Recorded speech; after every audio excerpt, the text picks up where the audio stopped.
سفر جاری ہے، جب تک عوام فوج کے ساتھ ہیں پاکستان کو کوئی نقصان نہیں پہنچا سکتا۔ Army chief general Asim Munir کا اوورسیز پاکستانیوں کے کنونشن سے دھواں دھار خطاب، کہا دہشت گردوں کی 10 نسلیں بھی پاکستان اور بلوچستان کا کچھ نہیں بگاڑ سکتی، مٹھی بھر دہشت گرد کو روشن مستقبل کی جانب بڑھنے سے نہیں روک سکتے۔ بلوچستان پاکستان کی تقدیر اور ہمارے ماتھے کا جھومر ہے، ہمیں امید نہیں چھوڑنی اور مایوس نہیں ہونا، چاہتا ہوں اوورسیز پاکستانی دنیا میں پاکستان کی نمائندگی فخر سے کریں۔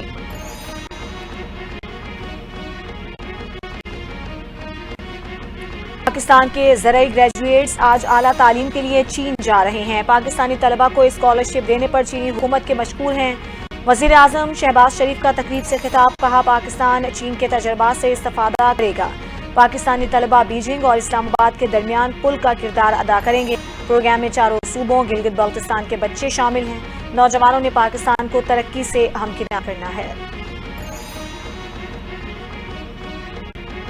عالمی امن کے لیے وزارتی تیاری کانفرنس کا انعقاد نہایت اہم ہے۔ پاکستان نے اقوام متحدہ کے امن مشنز کے لیے دستے بھیجے، پاکستانیوں نے عالمی امن و استحکام کے لیے جانوں کے نذرانے پیش کیے۔ تیسری اقوام متحدہ امن مشن وزارتی تیاری کانفرنس 2025 سے نائب وزیر اعظم اسحاق ڈار کا خطاب، کہا پاکستان اقوام متحدہ کے چارٹر پر عمل درآمد کے لیے پرعزم ہے، امن و استحکام کے لیے مسئلہ کشمیر کا پائیدار حل ناگزیر ہے۔ نائب وزیر اعظم نے کہا کہ غلط معلومات کا پھیلاؤ عالمی امن کے لیے بڑا خطرہ ہے۔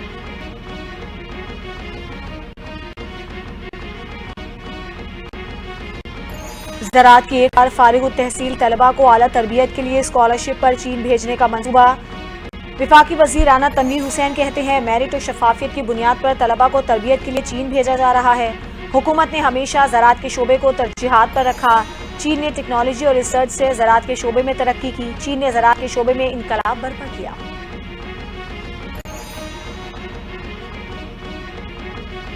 پاکستان کا پہلا اور منفرد انوائرمنٹ پروٹیکشن اسکواڈ فعال ہو گیا۔ وزیر اعلیٰ پنجاب مریم نواز کی پاسنگ آؤٹ پریڈ میں شرکت۔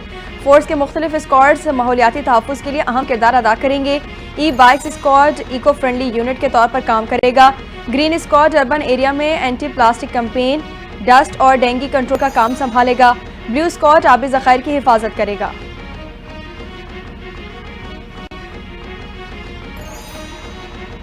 ماحولیاتی تحفظ فورس کا قیام میرا خواب تھا جو آج پورا ہوا۔ پہلی بار پنجاب حکومت نے ماحولیاتی تحفظ سے متعلق پالیسی بنائی۔ وزیر اعلیٰ پنجاب مریم نواز کا تقریب سے خطاب، کہا موسمیاتی تبدیلی کے باعث ہماری فضا بری طرح متاثر ہوئی، اس موت کی وجہ سے تعلیمی ادارے بند کرنا پڑتے ہیں۔ ماحولیاتی تحفظ فورس وقت کی اہم ضرورت تھی، عوام جس فضا میں سانس لیتے ہیں اسے صاف بنانا ہماری ترجیح ہے۔ مائنز اینڈ منرلز بل صوبے کے وسائل پر حملہ ہے، حکومت نہ سمجھی تو عوام میں جائیں گے۔ جمعیت علماء اسلام کے سربراہ مولانا فضل الرحمان کی اہم پریس کانفرنس، کہا آج پھر ایک ایسا قانون صوبوں سے پاس کرایا جا رہا ہے جو وسائل پر قبضہ ہے، اگر حکومت ہوش کے ناخن نہیں لیتی تو پھر ہمیں عوام میں جانا ہوگا۔ کہا جے یو آئی کو 18ویں ترمیم میں کوئی تبدیلی منظور نہیں، ہم نہ بین الاقوامی قوتوں کو اپنے وسائل کا مالک بنائیں گے اور نہ ہی وفاقی حکومت کو اس کا مالک بنائیں گے۔ اگر کوئی کاروبار کرنا ہے تو صوبے کے ساتھ کیا جائے، وسائل اور شرائط صوبے کی ہوں گی۔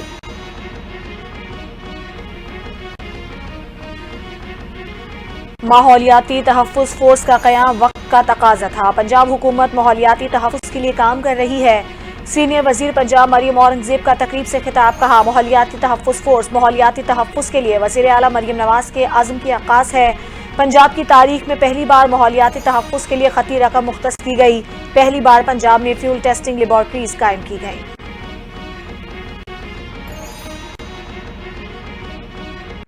بانی پی ٹی آئی سے ملاقات کرانے کے لیے تحریری حکم نامہ جاری کرنے کی استدعا مسترد۔ سپریم کورٹ میں 9 مئی کیسز میں بانی پی ٹی آئی کی ریمانڈ سے متعلق اپیل پر سماعت۔ اسپیشل پروسیکیوٹر ذوالفقار نقوی نے کہا بانی پی ٹی آئی کا پولی گرافک اور وائس میچنگ ٹیسٹ ہونا باقی ہے۔ وکیل سلمان صدر کی بانی سے ہدایات لینے کے لیے خصوصی حکم نامہ جاری کرنے کی استدعا۔ چیف جسٹس نے کہا کہ آپ نے ملاقات کے لیے جانا ہے چلے جائیں، کوئی حکم نامہ جاری نہیں کریں گے۔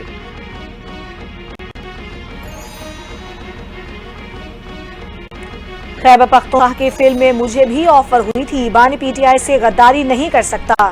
سابق وزیر اعلیٰ خیبر پختونخوا محمود خان نے پاکستان تحریک انصاف کی موجودہ قیادت پر سمجھوتا کرنے اور بانی سے غداری کا الزام لگا دیا۔ صحافیوں سے گفتگو کرتے ہوئے بولے تحریک انصاف کی موجودہ قیادت میں سب کمپرومائزڈ ہیں، میں یہ نہیں کر سکتا تھا. تحریک انصاف بانی مراد سعید اور اپنی عزت کی خاطر چھوڑی ہے. توشہ خانہ کیس میں بانی پی ٹی آئی اور بشرا بی بی نے اسلام آباد ہائی کورٹ سے رجوع کر لیا. بریت کی درخواستوں پر جلد سماعت کرنے کی استدعا. درخواستیں بیرسٹر سلمان صفدر اور خالد یوسف چودھری کے ذریعے دائر کی گئیں. موقف اختیار کیا. درخواستیں 28 جنوری کے بعد سے زیر التوا ہیں. تاحال ان پر کوئی سماعت مقرر نہیں کی گئی. تاخیر ناانصافی کو جنم دیتی ہے اور انصاف ہوتا ہوا نظر بھی آنا چاہیے.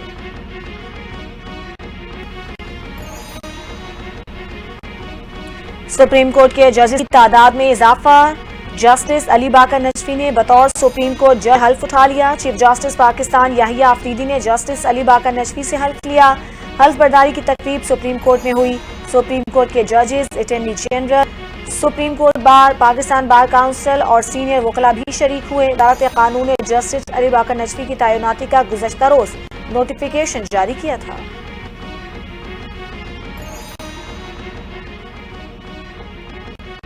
بلوچستان میں ساحلی پٹی کے رہائشیوں کی فلاح و بہبود کے لیے پاک بحریہ کا ایک اور سنگ میل.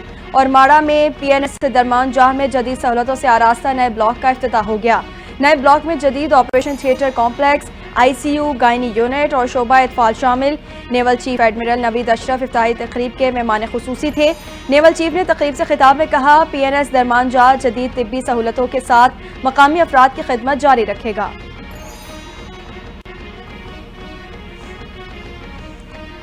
بلوچستان نیشنل پارٹی مینگل کا 20 روز سے جاری دھرنا ختم کرنے کا اعلان. سردار اختر مینگل کہتے ہیں احتجاج ریلیاں نکالی جائیں گی. کوئٹہ میں 18 اپریل کو اجلاس میں آئندہ کا لاحِ عمل طے کیا جائے گا. اختر مینگل کا مختلف اضلاع میں احتجاجی ریلیوں کے شیڈیول کا اعلان. بی این پی نے گزشتہ کئی روز سے لکپاس پر دھرنا دے رکھا تھا. دھرنا ختم کرنے کے لیے بلوچستان حکومت نے کئی بار مذاکرات بھی کیے تھے. پیٹرولیم مصنوعات کی قیمتوں میں کمی کا فائدہ بلوچستان کے عوام کو منتقل کرنا خوشائند ہے. کچھی کینال کے دوسرے مرحلے کے لیے بھی پیسے مختص کیے گئے. وزیر اعلیٰ بلوچستان سرفراز بگٹی کی وفاقی وزراء کے ہمراہ نیوز کانفرنس. بولے، بلوچستان کے لیے رقم مختص کرنا پر وزیر اعظم کے شکر گزار ہیں. وفاقی وزیر تجارت جام کمال نے کہا، وزیر اعظم نے ہمیشہ بلوچستان کو ترجیح دی. تمام اسٹیک ہولڈرز ملک کی بہتری کے لیے کام کر رہے ہیں.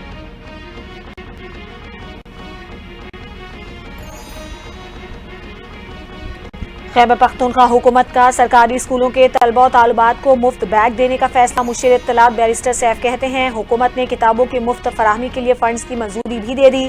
پیرنٹ ٹیچر کونسل کا سالانہ فنڈ 5 ارب سے بڑھا کر 7 ارب روپے کرنے کا بھی فیصلہ ہوا.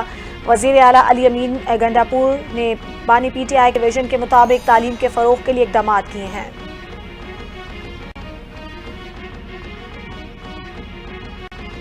سیاست میں وقت کا انتخاب بہت ضروری ہوتا ہے. سیاسی روزہ رکھا ہوا ہے، وقت آنے پر کھولوں گا. عوامی مسلم لیگ کے سربراہ شیخ رشید کی میڈیا سے گفتگو. کہتے ہیں، یہ روزہ طویل نہیں ہو سکتا. 17 بار وزیر رہا ہوں، معلوم ہے روزہ کب کھولنا ہے. پاکستان میں حالات بہتری کی جانب گامزن ہوں گے.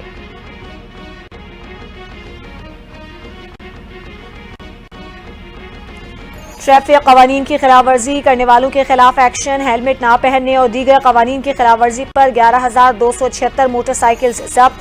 فینسی نمبر پلیٹس اور کالی شیشوں والی 831 گاڑیوں کے خلاف کارروائی ہوئی. ٹریفک پولیس نے 9 سے 16 اپریل تک کی پیش رفت رپورٹ وزیر اعلیٰ کو پیش کر دی. رپورٹ کے مطابق 193 ڈمپرز کی فٹنس اور اوور سپیڈنگ کے خلاف ورزیوں پر بھی گاڑیاں ضبط ہوئیں. وزیر اعلیٰ سے ان کی ہیلمٹ نہ پہننے والے موٹر سائیکل سواروں کے خلاف سخت کارروائی کی ہدایت.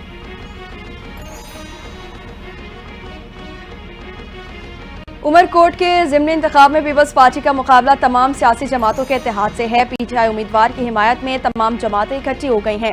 پیپلز پارٹی کے رہنما اور سینئر وزیر شرجیل انعام میمن کا بیان. کہتے ہیں، پیپلز پارٹی کو شکست دینا تمام جماعت کے اتحاد کا خواب ہے. قومی اسمبلی کے حلقہ NA 213 عمر کوٹ میں ضمنی الیکشن کا دنگل کل سجے گا.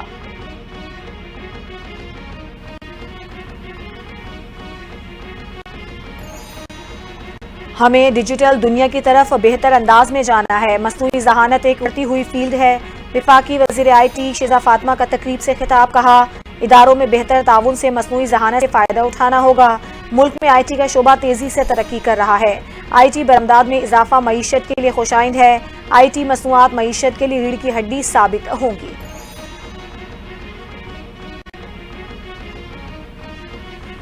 Chairman P T I barrister Gohar کی اسپیکر قومی اسمبلی ایاز صادق کے بیان کی تردید، کہتے ہیں کوئی دعوت نامہ موصول ہوا اور نہ ہی اسپیکر آفس سے کوئی کال آئی، اس کا قابل احترام ہے، کراس ٹاک ڈسکشن نہیں کرنا چاہتا۔ بانی پی ٹی آئی نے سختی سے ہدایت جاری کی ہے کہ عہدیدار اور کارکن ایک دوسرے کے خلاف میڈیا یا عوامی مقامات پر بیان نہ دیں۔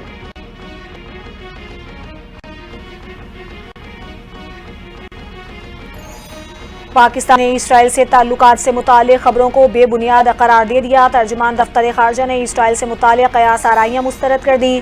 بیان میں واضح کیا کہ پاکستان اسرائیل کو تسلیم نہیں کرتا، نہ ہی کسی بین الاقوامی پلیٹ فارم پر رابطے میں ہے۔ فلسطین سے متعلق سوشل میڈیا پر گردشیں کرتی ہوئی پوسٹ گمراہ کن ہیں۔ پاکستان کا فلسطینی کاز سے تاریخی اور غیر متزلزل عزم برقرار ہے۔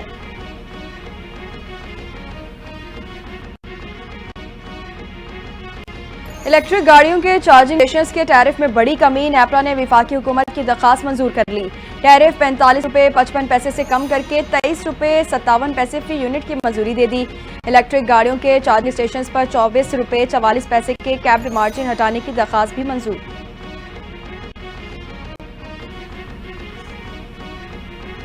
عالمی منڈی میں تیل کی قیمتوں میں کمی، حکومت عوام کو ریلیف دینے میں ناکام، پیٹرولیم مصنوعات کی قیمتیں آئندہ 15 روز کے لیے برقرار۔ پیٹرول 254 روپے 63 پیسے فی لیٹر اور ڈیزل کی قیمت 258 روپے 65 پیسے فی لیٹر برقرار۔ حکومت نے پیٹرول پر لیوی 8 روپے 72 پیسے فی لیٹر اور ڈیزل پر لیوی 7 روپے 1 پیسے لیٹر بڑھا دی۔ وزیر اعظم شہباز شریف کہتے ہیں عالمی منڈی میں تیل کی قیمتوں میں کمی کا فائدہ عوام کو منتقل کرنے کے بجائے بلوچستان پر لگائیں گے، ان پیسوں سے قوم کے زخموں پر مرہم رکھیں گے۔ امریکہ اور چین کے ایک دوسرے پر جوابی وار، چین نے اپنی ایئر لائن کمپنیوں کو بوئنگ طیارے نہ خریدنے کا حکم دے دیا، کمپنیوں کو امریکی کمپنیوں سے آلات اور اسپیئر پارٹس بھی نہ خریدنے کا حکم۔ ٹرمپ کی جانب سے چینی اشیاء پر عائد 145% ٹیرف عائد کیا گیا تھا۔ ترجمان وائٹ ہاؤس کا کہنا ہے ٹرمپ چین سے ڈیل کرنے کے لیے تیار ہیں، چین ڈیل کے لیے تیار ہے یا نہیں، بال چین کی کورٹ میں ہے۔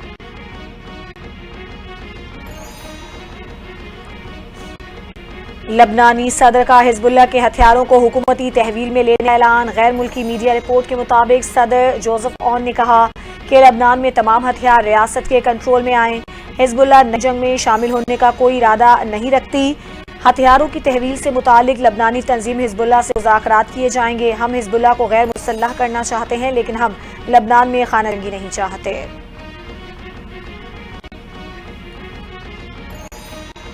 امریکہ نے اسرائیل کو مزید بم اور ہتھیار بھیج دیے۔ اسرائیلی براڈ کاسٹنگ اتھارٹی کے مطابق امریکہ سے 6 تیار بم، گولہ بارود اور دیگر ہتھیار لے کر اسرائیل پہنچ گئے۔ ہتھیار کی فراہمی ایران کے خلاف ممکنہ کارروائیوں کی تیاری کا حصہ ہے۔ اسرائیل طویل عرصے سے مشرق وسطی میں امریکہ کے اتحادی اور اسلحہ حاصل کرنے والا ملک ہے۔ جرمنی، اٹلی، برطانیہ، کینیڈا اور کئی دوسرے ملک بھی اسرائیل کو ہتھیار فراہم کرنے والوں میں شامل۔ امریکی صدر ڈونلڈ ٹرمپ نے نئے ایگزیکٹو آرڈر پر دستخط کر دیے۔ وائٹ ہاؤس کے مطابق کچھ ایسے ورکرز جن کے پاس دستاویزات نہیں وہ جعلی سوشل سیکیورٹی کے ذریعے نوکریاں حاصل کر لیتے ہیں۔ امریکی محکمہ حکومتی استعداد کار نے غیر قانونی امیگرنٹس کا ڈیٹا جمع کرنا شروع کر دیا۔ امریکی میڈیا کے مطابق فلسطین کے معاملے پر مظاہرہ کرنے والے تمام افراد کا بھی ڈیٹا جمع کیا جا رہا ہے۔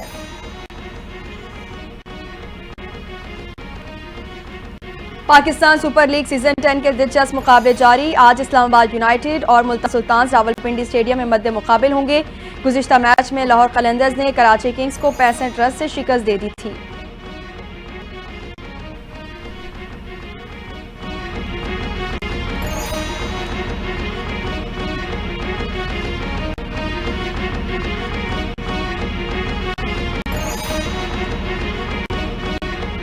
السلام علیکم، NTA نیوز کے ساتھ میں ہوں عرفان ساری۔ میں ہوں شمائلہ ارشد۔ ہیڈ لائنز آپ نے دیکھی، خبروں کی تفصیلات شامل کریں گے ایک بریک کے بعد۔ ہمارے ساتھ